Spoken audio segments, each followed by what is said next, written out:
Okay आज का जो हमारा टॉपिक है that is some more confusing words, the difference between alter and altar. Okay, ये दो वर्ड्स हैं, इनकी प्रोनाउंसिएशन सेम है but the meaning is different.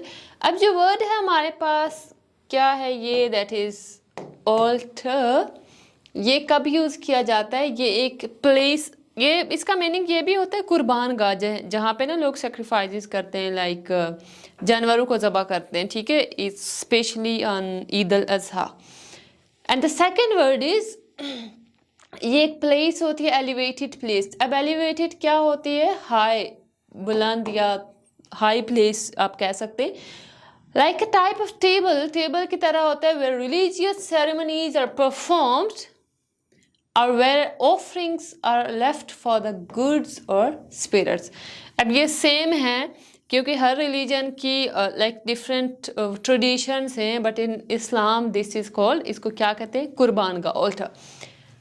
The second word is the verb alter, जो ये है हमारे पास स्टार्ट होता है विद, अब देखें सिर्फ इन दोनों वर्ड्स में एक डिफरेंस है, एक में ए आ रहा है दरमियान में, एक में ई आ रहा है। अब इसका मतलब यह है चेंज, तब्दील, चेंज करना किसी चीज़ को, यानी उसमें कोई तब्दीली लाना। The verb alter is a more formal word for change। अब ये किसका फॉर्मल वर्ड है? जो वर्ड हम कहते हैं ना कि आई विल चेंज इट, मैं इसको चेंज करूँगा। अगर आप इसको फॉर्मली बोलें सो यू कैन से आई विल ऑल्टर इट, मैं इसको चेंज करूँ। मीनिंग सेम रहेगा लेकिन सिर्फ एक ये कि एक थोड़ा मोर फॉर्मल एंड यूनिक है as compare to the word change. Okay, art has the potential to alter our perception of the world. Art का पोटेंशियल क्या है कि वो हमारा जो परसेप्शन है, जिस एंगल से हम इस वर्ल्ड को देख रहे हैं, उसको वो चेंज कर सकता है, ऑल्टर कर सकता है।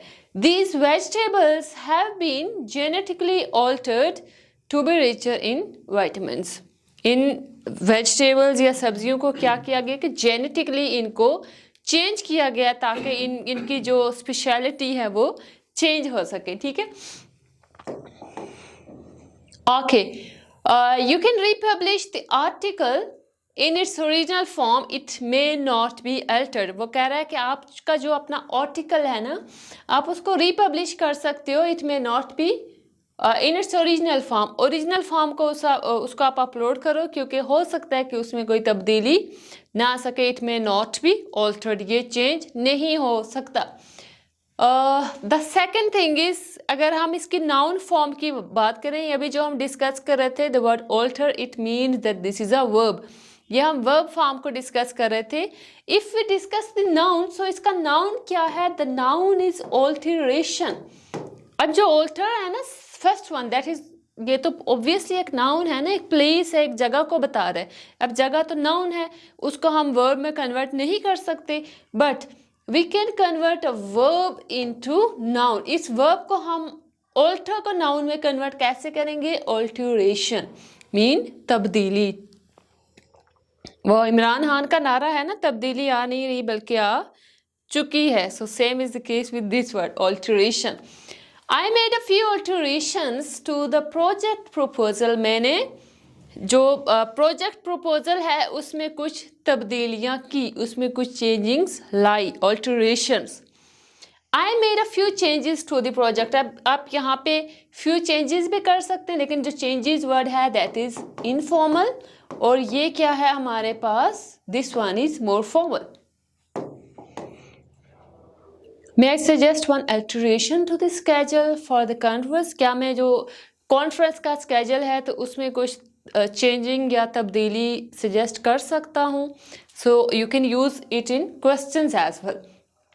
May I suggest one change to the schedule for the conference? Change का ही सिनोनिम है, लेकिन क्या है कि अब चेंज है ना, चेंज को आप चेंज ही करेंगे, नाउन है या वर्ब है। लेकिन ऑल्टर का जो वर्ड है, whenever you are converting it into verb you will use noun, आप क्या लगाएंगे? alteration। Again this word is a little more formal। In casual spoken English we can simply use the word change as both a noun and a verb।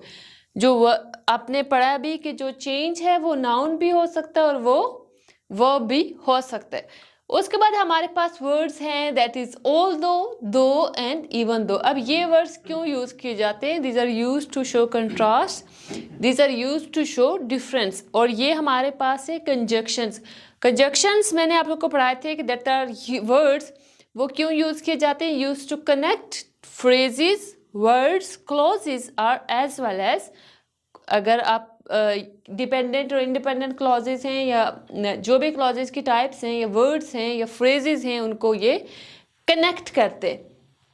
Okay, अब इनमें difference क्या है, इनको हम कैसे यूज करते हैं? अब अगर मीनिंग की बात करें तो मीनिंग इनका सेम रहेगा, मीनिंग इनका चेंज नहीं होगा, लेकिन इनकी स्ट्रक्चर में डिफरेंस आता है। These words are all use to show contrast, the difference is where we place them in the sentence. Difference ये है कि हम एक वर्ड को कहाँ पे प्लेस करें, दूसरे को हम कहाँ पे प्लेस करें और कैसे यूज करें इनको। जो दो वर्ड्स हैं ऑल दो एंड इवन दो, ये कहाँ पे यूज होते हैं? They are used at the beginning of a sentence और close, never at the end. Although and even though sentence के स्टार्ट में एंड होते हैं, और जो थर्ड वर्ड है though, that is used in the at the end of a sentence. ये sentence के एंड पे यूज किया जाता है। Okay, all the exercise a lot. अब इसका मतलब ये है कि अगरचे आई exercise a lot, I can never seem to lose my weight. अब वो कह रहा है कि अगरचे मैंने बहुत ज़्यादा एक्सरसाइज की, लेकिन मेरा वेट कम होता हुआ नहीं नज़र आ रहा, नहीं दिखाई दे रहा। अब वो कंट्रास्ट बता रहा है कि अगरचे मैंने एक्सरसाइज किया लेकिन वेट नहीं कम हो रहा। Mean this there is a contrast between two sentences. तो इस वजह से हमने क्या लगाया? Word although. And remember one thing that we have used although in the beginning of the sentence, इसको एंड पे नहीं लगाना। Same is the case with even though I exercise a lot. बाकी sentence same है कि मैंने exercise की अगरचे, लेकिन मेरा वेट जो है वो कम नहीं हुआ। सो इट मीन्स कि ये हमारे पास क्या है, ये भी मीनिंग सेम है, कंट्रास्ट, लेकिन हम क्या कर रहे हैं कि सेंटेंस को स्टार्ट में इस वर्ड को हम सेंटेंस के स्टार्ट में यूज कर रहे हैं। Okay, so here we have an example. Example क्या है कि आपको yes, I exercise a lot, I can never seem to lose any weight. अब क्या ऑल दो लगाएंगे यहाँ पे या दो लगाएंगे? मैंने क्या बताया दैट ऑल दो एंड इवन दो ये कहाँ पे लगते हैं? सेंटेंस के स्टार्ट में। अगर स्टार्ट में नहीं है तो हम लास्ट पे फिर क्या लगाएंगे? We will use though, although को नहीं लगाएंगे। I can never seem to lose any weight, although even though I exercise a lot. अब यहाँ पे क्या आ सकता है? अगर सेंटेंस के दरमियान में ये तीनों वर्ड्स आएंगे या आपने कोई लगाना है ऑल दो, इवन दो या लास्ट में क्या था? दो, तो इनका मीनिंग भी सेम है। अगर मिड में लगाना है तो इनमें तीनों में से आप कोई एक भी उठा सकते हैं, ये रॉन्ग नहीं है। All three can be use in the middle of a sentence as in the final example. जैसे कि ये एग्जाम्पल मैंने आपको दी है कि I can never seem to lose any weight. अगर यहाँ पे आप ऑल दो लगाते हैं, दो लगाते हैं, इवन दो लगाते हैं, तो ये तीनों करेक्ट होंगे, ये तीनों फॉल्स नहीं होंगे। लेकिन अगर सेंटेंस के बिगिनिंग और एंड की बात की जाए तो बिगिनिंग एंड पे हमेशा हमारे पास दो आएगा, और बाकी जो दो वर्ड्स हैं वो सेंटेंस के स्टार्ट में हमारे पास आएंगे। Okay, after that we have the difference between among and between. अब क्या है इन दोनों वर्ड्स में डिफरेंस क्या आता है कि अमोंग एंड बिटवीन। अमोंग का मतलब होता है कि दो चीज़ों के दरमियान में, and between mean when you have three items और more than three, then you can say for example हमारे पास है we have here we have you can say a cup, a cup को रेफर कर रहा है। यहाँ पे क्या है? एक गिलास है, इस साइड पे कप है, इस साइड पे गिलास है, यहाँ पे एक टेबल है, सो यू कैन से टेबल, या यहाँ पे भी एक गिलास है, यहाँ पे भी एक गिलास है, तो आप कह सकते हैं और ये कप है, सो यू कैन से the cup is between the glasses. Cup glasses के दरमियान में है, मतलब दो ग्लासेस के दरमियान में। दो से ज़्यादा होंगे, यहाँ पे भी एक गिलास पड़ा हुआ है, यहाँ पे भी एक गिलास पड़ा हुआ है, चार ग्लासेस हैं और दरमियान में एक आपने कप रखा हुआ है, so you will say the cup is among the glasses. Cup कहाँ पे है? ग्लासेस के दरमियान में है, मीन 3 है या 3 से ज़्यादा है, 2 होंगे तो उसके लिए हम यूज़ करेंगे between. Between is use when remaining, okay, naming distinct individual items can be 2, 3 और मोर। और अमोंग कब यूज़ किया जाता है? Among is use when the items are part of a group. अच्छा, ये यहाँ पे 3 नहीं है, मोर भी नहीं है, यहाँ पे 2 है, ठीक है। लेकिन अमोंग कब यूज़ करेंगे? अच्छा, एक चीज़ आपने याद रखनी है कि अमोंग जो है वो ग्रुप के सेंस में भी यूज़ किया जाता है, ठीक है। 3 होने चाहिए या 3 से ज़्यादा होने चाहिए हमेशा। ओके, यहाँ पे एक सेंटेंस है, the negotiations between Brazil, Argentina and the last sentence is, suppose इसको हम चाइना कर लेते हैं, आर गोइंग वेल। अब यहाँ पे बताएं, we have 3 countries, Brazil, Argentina, China. 3 के दरमियान में आपने बिटवीन कैसे लगाया?